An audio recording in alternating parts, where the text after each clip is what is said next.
ಹಾಸನದಲ್ಲಿ ಇವತ್ತು ರಾಜ್ಯ ಸರ್ಕಾರದ ಗ್ಯಾರಂಟಿ ಸಮಾವೇಶ ನಡೀತಾ ಇದೆ. ಸಮಾವೇಶಕ್ಕಾಗಿ ಸರ್ಕಾರಿ ಬಸ್ ಬಳಕೆಯಿಂದ ವಿದ್ಯಾರ್ಥಿಗಳು ಪರದಾಟವನ್ನ ನಡೆಸುವಂತಹ ಪರಿಸ್ಥಿತಿ ನಿರ್ಮಾಣ ಆಗಿದೆ. ಪರೀಕ್ಷೆಗೆ ತೆರಳುವುದಕ್ಕೆ ಗಂಟೆಗಟ್ಟಲೆ ವಿದ್ಯಾರ್ಥಿಗಳು ಕಾಯಬೇಕಾದಂತ ಪರಿಸ್ಥಿತಿ ನಿರ್ಮಾಣ ಆಗಿದೆ.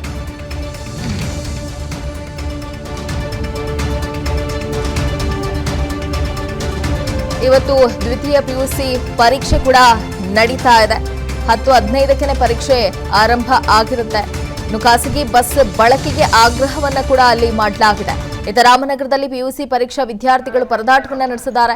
ಸರ್ಕಾರಿ ಬಸ್ಗಳು ಇಲ್ಲದೆ ವಿದ್ಯಾರ್ಥಿಗಳಿಗೆ ಬಹಳ ತೊಂದರೆ ಆಗಿದೆ ಅಂತ ಆರೋಪವೂ ಕೂಡ ಕೇಳಿ ಬಂದಿದೆ. ಒಂದ್ ಕಡೆ ಗ್ಯಾರಂಟಿ ಸಮಾವೇಶ ನಡೀತಾ ಇರೋದ್ರಿಂದ ಹೆಚ್ಚಿನ ಸಂಖ್ಯೆಯಲ್ಲಿ ಸಾರಿಗೆ ಬಸ್ ಅನ್ನ ಬಿಟ್ಟಿರೋದ್ರಿಂದ ವಿದ್ಯಾರ್ಥಿಗಳಿಗೆ ಕಷ್ಟ ಆಗ್ತಾ ಇದೆ. ದೃಶ್ಯಾವಳಿಯಲ್ಲಿ ಕೂಡ ಗಮನಿಸ್ತಾ ಇದ್ದೀರಾ. ಹಾಸನ ಹಾಗೆ ರಾಮನಗರದಲ್ಲಿ ವಿದ್ಯಾರ್ಥಿಗಳು ಪರದಾಟವನ್ನ ನಡೆಸಿದ್ದಾರೆ. ಇವತ್ತು ದ್ವಿತೀಯ ಪಿಯುಸಿ ಪರೀಕ್ಷೆ ಕೂಡ ಇರೋದ್ರಿಂದ ವಿದ್ಯಾರ್ಥಿಗಳಿಗೆ ನಿಗದಿತ ಸಮಯಕ್ಕೆ ಹೋಗೋದಕ್ಕೂ ಕೂಡ ಸಾಧ್ಯ ಆಗಿಲ್ಲ ಅನ್ನುವಂತಹ ಒಂದು ಮಾಹಿತಿ ಕೂಡ ಸಿಗ್ತಾ ಇದೆ. ಒಂದ್ ಕಡೆ ಖಾಸಗಿ ಬಸ್ಗಳನ್ನ ಕೂಡ ಬಿಡಬೇಕು ಅನ್ನುವಂತಹ ಆಗ್ರಹವೂ ಕೇಳಿ ಬಂದಿದೆ.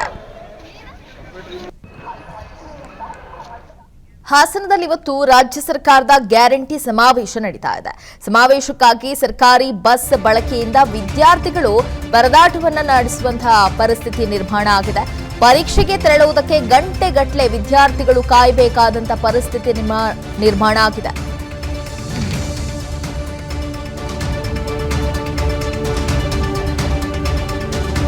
ಇವತ್ತು ದ್ವಿತೀಯ ಪಿಯುಸಿ ಪರೀಕ್ಷೆ ಕೂಡ ನಡೀತಾ ಇದೆ. 10:15ಕ್ಕೆ ಪರೀಕ್ಷೆ ಆರಂಭ ಆಗಿರುತ್ತೆ. ಇನ್ನು ಖಾಸಗಿ ಬಸ್ ಬಳಕೆಗೆ ಆಗ್ರಹವನ್ನ ಕೂಡ ಅಲ್ಲಿ ಮಾಡಲಾಗಿದೆ. ರಾಮನಗರದಲ್ಲಿ ಪಿಯುಸಿ ಪರೀಕ್ಷಾ ವಿದ್ಯಾರ್ಥಿಗಳು ಪರದಾಟವನ್ನ ನಡೆಸಿದ್ದಾರೆ. ಸರ್ಕಾರಿ ಬಸ್ಗಳು ಇಲ್ಲದೆ ವಿದ್ಯಾರ್ಥಿಗಳಿಗೆ ಬಹಳ ತೊಂದರೆ ಆಗಿದೆ ಅಂತ ಆರೋಪವೂ ಕೂಡ ಕೇಳಿ ಬಂದಿದೆ. ಒಂದ್ ಕಡೆ ಗ್ಯಾರಂಟಿ ಸಮಾವೇಶ ನಡೀತಾ ಇರೋದ್ರಿಂದ ಹೆಚ್ಚಿನ ಸಂಖ್ಯೆಯಲ್ಲಿ ಸಾರಿಗೆ ಬಸ್ ಅನ್ನ ಬಿಟ್ಟಿರೋದ್ರಿಂದ ವಿದ್ಯಾರ್ಥಿಗಳಿಗೆ ಕಷ್ಟ ಆಗ್ತಾ ಇದೆ. ದೃಶ್ಯಾವಳಿಯಲ್ಲಿ ಕೂಡ ಗಮನಿಸ್ತಾ ಇದ್ದೀರಾ. ಹಾಸನ ಹಾಗೆ ರಾಮನಗರದಲ್ಲಿ ವಿದ್ಯಾರ್ಥಿಗಳು ಪರದಾಟವನ್ನ ನಡೆಸಿದ್ದಾರೆ. ಇವತ್ತು ದ್ವಿತೀಯ ಪಿಯುಸಿ ಪರೀಕ್ಷೆ ಕೂಡ ಇರೋದ್ರಿಂದ ವಿದ್ಯಾರ್ಥಿಗಳಿಗೆ ನಿಗದಿತ ಸಮಯಕ್ಕೆ ಹೋಗೋದಕ್ಕೂ ಕೂಡ ಸಾಧ್ಯ ಆಗಿಲ್ಲ ಅನ್ನುವಂತಹ ಒಂದು ಮಾಹಿತಿ ಕೂಡ ಸಿಗ್ತಾ ಇದೆ. ಒಂದ್ ಕಡೆ ಖಾಸಗಿ ಬಸ್ಗಳನ್ನ ಕೂಡ ಬಿಡಬೇಕು ಅನ್ನುವಂತಹ ಆಗ್ರಹವೂ ಕೇಳಿ ಬಂದಿದೆ. ಅನುಕ್ಷಣದ ಸುದ್ದಿಗಳಿಗಾಗಿ ವಿಸ್ತಾರ ನ್ಯೂಸ್ ಯೂಟ್ಯೂಬ್ ಚಾನೆಲ್ ಸಬ್ಸ್ಕ್ರೈಬ್ ಮಾಡಿ. ಹೊಸ ಸುದ್ದಿಗಳ ನೋಟಿಫಿಕೇಶನ್ಗಾಗಿ ಬೆಲ್ ಐಕಾನ್ ಕ್ಲಿಕ್ ಮಾಡಿ.